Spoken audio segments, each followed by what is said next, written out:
Naquela noite chuvosa, estava dirigindo pela estrada deserta quando vi uma figura à beira da pista. Um homem com um casaco escuro e capuz levantou a mão, pedindo carona. Meu instinto gritou para não parar, mas a solidão me venceu. Parei o carro e abri a janela. "Você me salva, por favor?" ele disse, sua voz rouca e melancólica. Olhei em seus olhos, eram profundos e vazios, como se carregassem a dor de 1000 vidas. Hesitei, mas ele se incluiu no carro, e o frio que emanava dele fez o ar parecer mais denso. Conforme dirigia, ele começou a contar sua história. "Perdi minha família em um acidente há muitos anos. Desde então, estou preso entre este mundo e o outro, vagando à procura de redenção. O rádio, que antes tocava uma música suave, começou a tocar estática, e um arrepio percorreu minha espinha." "Você acredita em fantasmas?" ele perguntou, seu olhar fixo no horizonte. Antes que eu pudesse responder, ele continuou: "Eu os vejo o tempo todo. Eles me seguem, esperando que eu os ajude a cruzar." A tempestade aumentou, e eu me senti cercado por uma presença invisível. Quando me virei para perguntar mais, percebi que o assento ao lado estava vazio. Ele havia desaparecido, mas a sensação de sua presença ainda persistia. O carro estava envolto por um silêncio opressivo, e a única coisa que eu conseguia ouvir era a batida da chuva no vidro. Tentei acelerar, mas o carro parecia estar preso em um trecho da estrada, como se estivesse sendo puxado por algo. A cada segundo, a atmosfera ficava mais pesada, e a estática do rádio se transformou em sussurros incompreensíveis. Os rostos de pessoas começaram a aparecer nas janelas, expressando dor e desespero.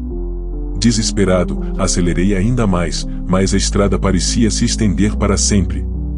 Então, vi um reflexo no retrovisor. O homem estava lá, com um sorriso sombrio que gelava meu sangue. "Você não pode escapar da morte. Ela sempre encontra aqueles que a ignoram." Suas palavras ecoaram na minha mente. O carro finalmente parou, e eu me vi em frente a um velho cemitério. As lápides estavam cobertas de musgo, e uma névoa espessa pairava sobre o lugar. Olhei pela janela e vi figuras vagando entre os túmulos, e entendi que a história do caronista não era apenas uma narrativa trágica, era uma advertência. Num último esforço, arranquei o carro e saí disparado da cena, sentindo que algo havia me deixado. Mas, ao olhar para trás, vi as sombras se aglomerando, e, entre elas, a figura do homem acenando, eternamente perdido, aguardando o próximo motorista despreparado. Eu nunca fui uma pessoa de acreditar em produtos milagrosos, mas o cansaço havia me levado ao limite. Insônia. Noites em claro que pareciam esticar até a eternidade, o relógio marcando cada minuto que eu passava em agonia, esperando o sono que nunca chegava. Foi então que vi o anúncio do O Cobertor dos Sonhos. Eles prometiam que quem usasse aquela coisa dormiria como um bebê, independente de problemas como insônia crônica, ansiedade ou o que fosse.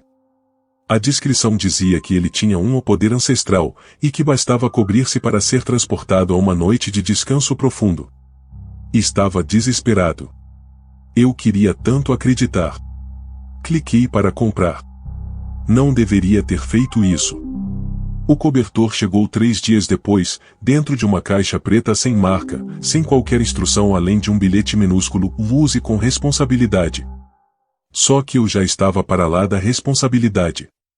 O cansaço era uma presença esmagadora no meu corpo. No fundo, sabia que algo estava errado. Mas eu não me importava. Eu só queria dormir.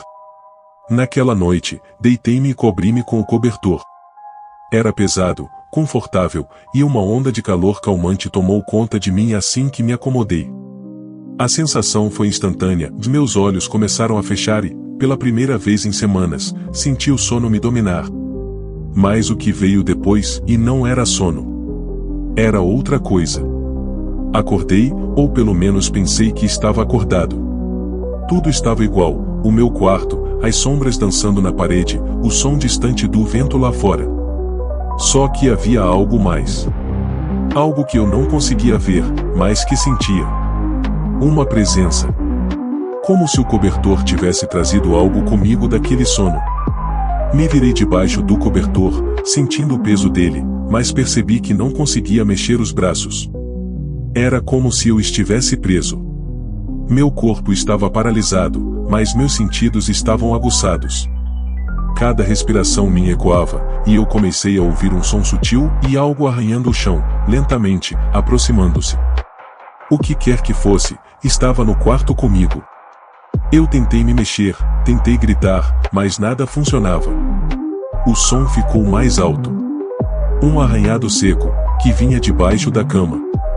Minha pele começou a arrepiar quando percebi que a coisa se arrastava, subindo ao lado da cama.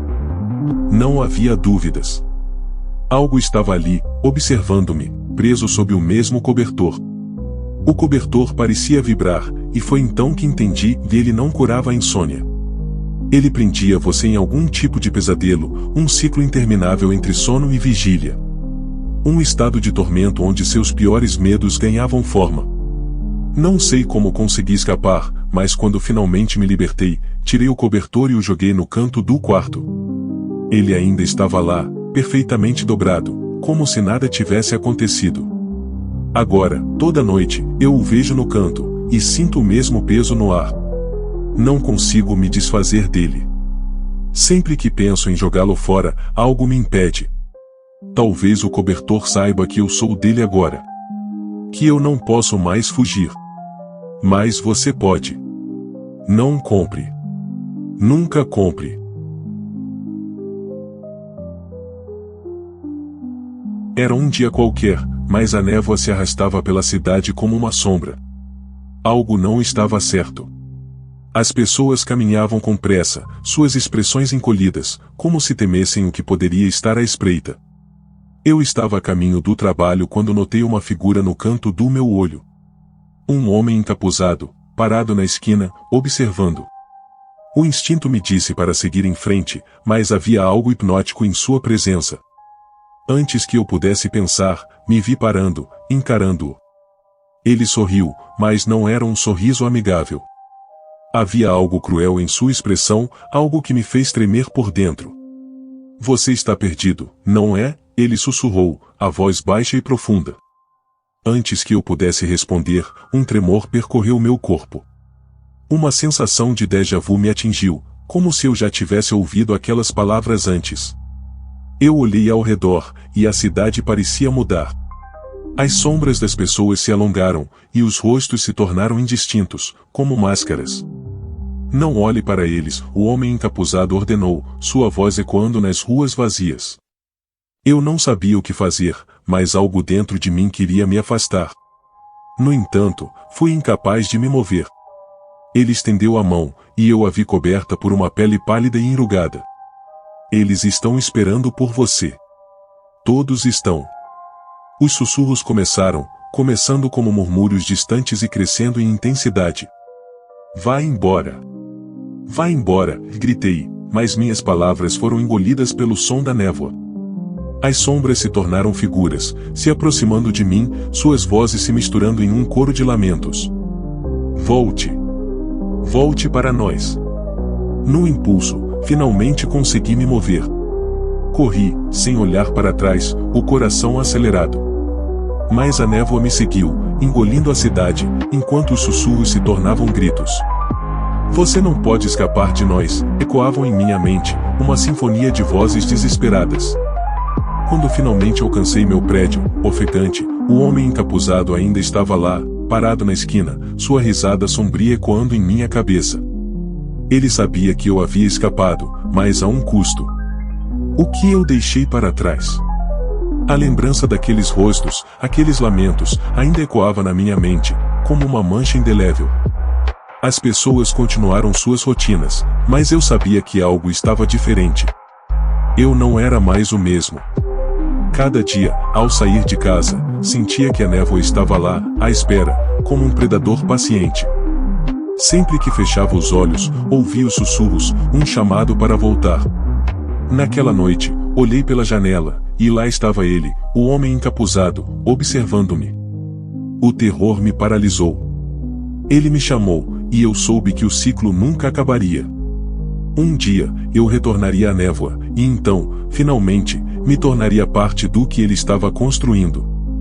Até lá, eu viveria em sua sombra, um espectro à procura da luz. No início, tudo era perfeito. Eu e a Amanda estávamos juntos há meses, e tudo parecia um sonho. Ela era linda, inteligente e tinha um senso de humor que me fazia rir. Mas, aos poucos, as coisas começaram a mudar. O que eram brincadeiras se tornaram ofensas disfarçadas, e os xingamentos começaram a se acumular. No começo, pensei que fosse só uma fase. Um dia, ela comentou como eu deixava a toalha molhada no banheiro. Mas os comentários sarcásticos se tornaram frequentes. Você é tão burro que poderia fazer uma pesquisa sobre como não fazer nada. Cada palavra era uma faca, cortando a confiança que eu tinha. Certa noite, estávamos assistindo a um filme. No meio da cena, ela me virou e disse: "Você sempre faz tudo errado. Como consegui ficar com alguém tão incompetente?" Tentei rir, mas o riso foi engolido pelo peso das suas palavras. Sabia que algo estava errado. Com o tempo, notei coisas estranhas. Às vezes, enquanto eu dormia, sentia um frio na espinha, como se alguém estivesse me observando. Acordava no meio da noite com a sensação de que algo estava errado. Ao olhar para Amanda, ela estava sempre tranquila, com um sorriso perturbador. Uma noite, decidi fazer um jantar especial. Queria surpreendê-la e tentar recuperar o que tínhamos perdido. Quando ela chegou, o aroma do jantar encheu o ar, mas assim que viu a mesa, seu sorriso se desfez. "Você fez isso? Que tipo de idiota ainda acha que é capaz de cozinhar?" Ela começou a gritar, seus olhos se tornando frios e cruéis. Cada palavra que eu dizia parecia torná-la mais furiosa. Naquela noite, não consegui dormir. Fiquei pensando nas coisas que ela disse. Comecei a pesquisar e descobri que havia casos de pessoas possuídas por espíritos malignos. Pensei, e se ela não for apenas uma namorada amarga, mas alguém que não é mais ela mesma? Minha mente estava em um turbilhão, mas precisava fazer algo. No dia seguinte, fui a um centro espiritual em busca de ajuda. Expliquei a situação ao atendente, que me olhou com preocupação. Ele me contou sobre rituais para afastar espíritos malignos, e sem pensar, decidi tentar. Naquela noite, preparei tudo conforme as instruções. A sala estava cheia de incenso e velas, e o clima se tornava pesado. Amanda chegou em casa e, ao ver a cena, seu olhar se transformou em furor. "Você está tentando me expulsar? Que tipo de idiota faz isso?" Começou a gritar e eu, tomado pela coragem, comecei o ritual. Ao pronunciar as palavras, algo mudou. A luz das velas começou a piscar, e um vento gelado passou pela sala. A expressão de Amanda se contorceu, como se estivesse lutando contra uma força invisível. Eu a via mudar diante dos meus olhos, a raiva dando lugar ao medo. "Você não entende!" Ela gritou, a voz se distorcendo. "Eu não sou só eu. Eles estão aqui, sempre estiveram. Você não pode me ajudar." Nesse momento, percebi que suas palavras não eram apenas xingamentos.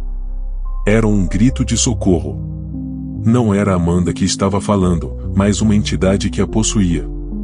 Desesperado, continuei o ritual, pedindo a força que eu não sabia se tinha. As vozes pareciam aumentar, e Amanda caía no chão, contorcendo-se, enquanto as sombras ao nosso redor ganhavam vida. Uma batalha se desenrolava, e eu estava no meio dela. Após o que pareceu uma eternidade, a luz se estabilizou e um silêncio ensurdecedor tomou conta da sala. Amanda desmaiou, e eu a segurei em meus braços, sentindo seu corpo quente, mas as sombras pareciam recuar. Quando ela acordou, seus olhos estavam claros, como se o peso que a cercava tivesse desaparecido. "O que aconteceu?" sussurrou, e pela primeira vez em muito tempo, sua voz era suave. Olhando para mim, a expressão de confusão e dor estava lá, mas não havia mais raiva. Desde aquele dia, Amanda e eu trabalhamos juntos, entendendo que o que parece ser uma batalha entre um casal pode ser algo mais profundo. Ao lembrar daquela noite, percebo que a raiva dela não era apenas sobre mim. Era uma luta contra as sombras que a cercavam. E aprendi que amar alguém significa não apenas suportar os xingamentos, mas enfrentar os demônios que eles carregam.